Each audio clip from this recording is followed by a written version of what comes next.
nikija huku Tanzania, niambie kuna rapper gani ambaye labda atakaribishwa.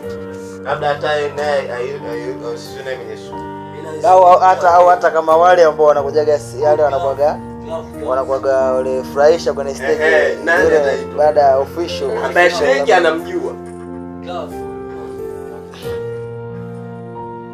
Yaani ambaye Drake anamjua. Mungu atatoka. Labda Mondi kwa sababu anataka sifa Mondi. Yeye mtu yeye ni hip hop. Yeye anataka hip hop, anayewakilisha hip hop.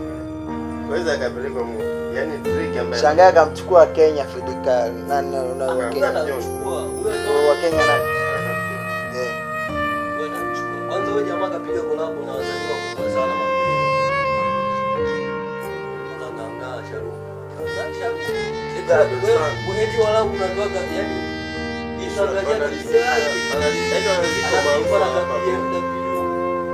Sasa waliziki huko Marekani wanaandaa tu kuzunguka ili bado kujenga jina.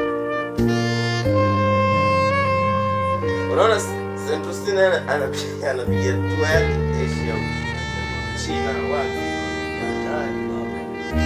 Sasa hizo tour wote wasifanya bila pesa. Sio kama ile tuta anasema yeye tuliza anavaa mara moja na tu.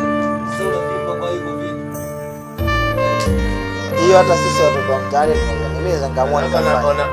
Wazako mtu anachoma Ferrari.